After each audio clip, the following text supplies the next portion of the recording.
Hello दोस्तों, कैसे आप सब। मैं प्रदीप कुमार आप सभी का स्वागत करता हूं आपके अपने यूट्यूब चैनल इजी से एजुकेशन में। फ्रेंड, इस वीडियो में हम चर्चा करेंगे कि जब भारत और पाकिस्तान का बंटवारा हुआ था, मतलब इस देश में जब विभाजन हुआ था, उस समय औरतों पे, मतलब इस देश के औरतों पे क्या क्या अत्याचार हुए थे, इस वीडियो में हम जानने की कोशिश करेंगे। ये एक सच्चाई है दोस्तों कि हालांकि इस विभाजन से सभी लोगों पे बुरा असर पड़ा, लेकिन सबसे ज़्यादा अगर किसी ने दंश झेला है, इस विभाजन का दंश झेला है और सबसे ज़्यादा इन किसी पे अत्याचार हुआ है, तो वह है इन देश के औरतों पे।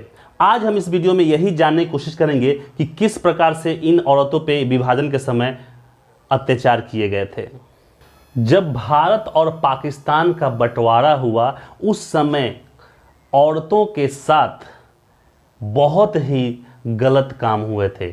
उनके साथ उनका जबरन बलात्कार किया गया था, उन्हें खरीदा और बेचा गया था। कुछ औरतों को अपने नए परिवेश में जाने के बाद अपने आप को ढालना पड़ा था। ये बात मैं इसलिए बता रहा हूँ क्योंकि उस समय कुछ ऐसा भी हुआ था कि बहुत सारे ऐसे लोग थे जो पाकिस्तानी थे, मुसलमान थे, वो जबरन औरतों को पकड़ कर उनसे शादी कर लिए थे। अब जब शादी कर लिए थे तो वो औरत तो अब वहाँ से आ नहीं सकती है, तो उनके साथ उन्हें उन्हीं के परिवेश में अपने आप को ढालना पड़ता था। मतलब कि ये इनकी कोई अस्तित्व ही नहीं रह गई थी उस समय। जिसको जहाँ भी जो औरत दिखती थी, हिंदू मुसलमानों को हिंदू को औरत दिखती थी, वे उनके साथ एकदम, मतलब पाकिस्तानियों को जो हिंदू को औरत दिखते थे, उनके साथ एकदम गलत नियत के साथ गलत काम करते थे। कुछ तो पाकिस्तानियों ने ऐसा भी किया था उस समय कि औरतों को एक वस्तु के जैसा स्टॉक में रख लिया था। ये क्या है स्टॉक, क्या है मैं बताऊं आपको। कि जैसे मान लीजिए कि उन्हें कुछ औरत मिले, कुछ हिंदू औरत मिले, उन औरतों को पकड़कर वे अपने यहाँ रख लिए थे। जब उनको अपनी शारीरिक भूख मिटानी होती थी, वे उन औरतों का इस्तेमाल किया करते थे। मतलब कि औरत हर तरह से इस बंटवारे में एक दंश झेल रही थी और इस दंश को झेलते झेलते वो कभी कभी अपने आप को मार भी डालती थी। उस समय जो दोनों देश की सरकारें थी, पाकिस्तान और हिंदुस्तान की, वे इस समस्या का हल ढूंढ भी नहीं पा रही थी। वे तो सिर्फ लगी थी कि आप मेरे देश की औरतों को आप लौटा दो, और पाकिस्तान कहता था मेरे देश की औरतों को आप लौटा दो।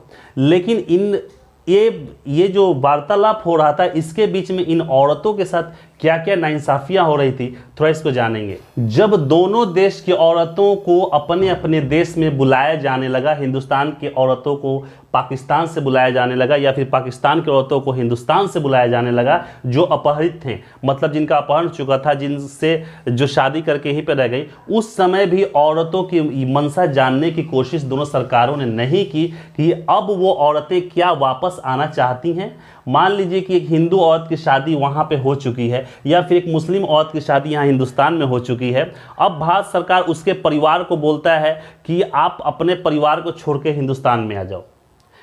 उस समय भी सरकार को, भारतीय सरकार हो या फिर पाकिस्तानी सरकार को, ये जानने की कोशिश की जानी चाहिए थी कि क्या वे औरत फिर से अपने स्वदेश लौटना चाहती हैं या नहीं। उस समय भी उनके साथ जबरन किया गया, जबरदस्ती उनके परिवेश से उन्हें हटाया गया, उन्हें अपने स्वदेश बुलाया गया।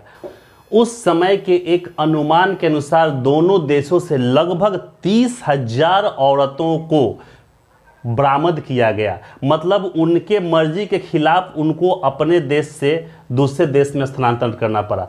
ये मतलब मेरा कहने का मतलब है कि उस समय भी औरतों की मर्जी पूछी जानी थी। एक तो बेचारी औरत विभाजन के समय वो दंश झेल चुकी थी। दोबारा जब 1954 में, मतलब कि ये जो लागू किया गया कि अब सभी लोग अपने अपने देश लौटे, जो हिंदुस्तानी औरतें हैं हिंदुस्तान में, जो पाकिस्तानी औरतें पाकिस्तान में चले जाए, ये 1954 तक हुआ। मतलब कि 1954 तक 30,000 औरतों का आदान प्रदान दोनों देशों के बीच हो चुका था। उस समय एक बहुत ही बड़े लेखक थे प्रकाश टंडन। उन्होंने अपनी किताब पंजाबी सेंचुरी में एक घटना को वर्णित किया है जो उस समय हुआ था। इस पुस्तक में ये लिखा गया था कि एक सिख लड़का और एक मुस्लिम लड़की, मतलब एक सिख लड़के ने एक मुस्लिम लड़की की जान बचाने के लिए उससे शादी कर ली। ताकि जो सिख लोग हैं उसको नहीं मारेंगे। अब शादी कर ली, वो शादी करके अपने जीवन खुशी खुशी बिता रहे थे। लेकिन जब ये नियम लगाया गया कि अपने अपने देश की औरतें अपने अपने देश में चले जाए, उस समय उस जोड़े का पता चला। अब उस जोड़े को भी अलग करने की कोशिश की गई थी, लेकिन वे दोनों एक साथ काफ़ी खुश रह रहे थे, वो अलग होना नहीं चाहते थे। मतलब कि पाकिस्तान की सरकार चाहती थी कि ये जो औरत मुस्लिम और महिला है वो पाकिस्तान अपने घर लौट जाए, लेकिन ये जोड़ा अलग नहीं होना चाहता था। अब उन पुलिस के डर से ये जोड़ा जहां तहां भागने लगे कि उन्हें पुलिस अलग ना कर दे, प्रशासन अलग ना कर दे। भागते भागते बेचारे जहां भी रहने लगे, भूखे प्यासे रहने लगे, और एक दिन उस औरत की मृत्यु हो जाती है। इस घटना से साबित होता है कि मतलब उस समय शादी करने के बाद भी, भले ही वो शादी जबरन की गई हो या फिर मर्जी से की गई थी विभाजन के समय, उसको भी तोड़ने की कोशिश की गई थी बाद में 1954 तक। अलग अलग समुदाय के औरतों को लेकर बाद में अलग अलग समुदायों ने एक नियम लगा दिया। इस नियम के तहत अगर किसी भी औरत के साथ कुछ गलत होता है, कुछ अनहोनी होता है, उनका बलात्कार किसी दूसरे समुदाय के द्वारा, लोगों के द्वारा किया जा रहा है, तो वो पूरे समुदाय का हनन का कारण होगा। मतलब पूरे समुदाय की इंसल्ट, बेइज्जती मानी जाएगी। अब ये अपनी बेइज्जती को पूरा करने के लिए उन समुदाय के औरतों का भी वही हश्र करते थे जो इनके समुदाय के औरतों का हुआ था। मतलब कि औरत किसी भी समुदाय की हो, लेकिन उनके ऊपर अत्याचार हमेशा से होते आ रहे हैं। समुदाय के लोग अपनी समुदाय की औरतों की रक्षा करते थे और दूसरे समुदाय की औरतों के साथ दरिंदगी करते थे। इसको उन लोगों ने अपनी मर्दानगी का नाम दिया। मतलब कि हम अपने समुदाय की औरतों की रक्षा करेंगे और दूसरे समुदाय की औरतों की इज्जत लूटेंगे, उनके साथ बलात्कार करेंगे। ये एक मर्दानगी का सिंबल बन गया था उस समय। दोस्तों, कभी कभी तो क्या होता था कि जब किसी समुदाय के औरतों पर यह खतरा मंडराने लगता था कि उनके समुदाय के औरतों के साथ कुछ अनहोनी होने वाला है, उनके साथ बलात्कार होने वाला है, तो वो समुदाय अपने ही हाथों और उस औरत को मार देते थे ताकि उनके साथ कोई बलात्कार ना हो। दोस्तों, यहाँ पे देखते हैं, मतलब उस समय औरत को कुछ भी नहीं समझा जाता था, जबकि औरतों ने आज़ादी के लिए, भारत की आज़ादी के लिए अपना खून पसीना तक एक किया था। अपने समुदाय के औरतों की हत्या करने के बाद वे उस समुदाय के लोग अपने आप को गौरवान्वित महसूस करते थे कि मैंने अपने समुदाय की औरत को बचा लिया दूसरे समुदाय के लोगों के बलात्कार होने से।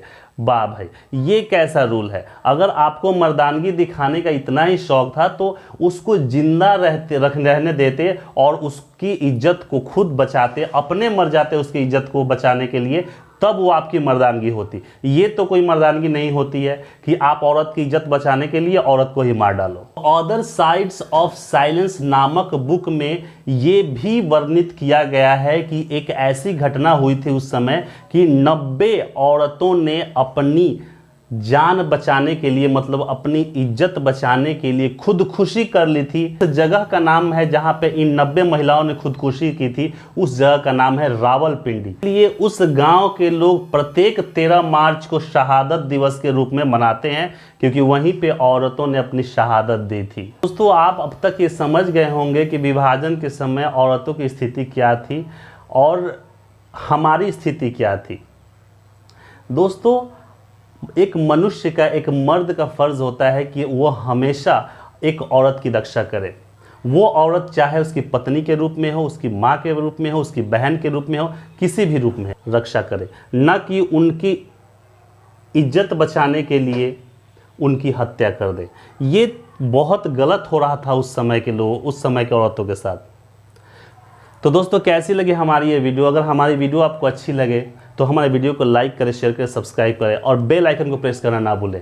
मिलते हैं किसी ऐसे ही इंटरेस्टिंग टॉपिक के साथ अगले वीडियो में। तब तक के लिए नमस्कार।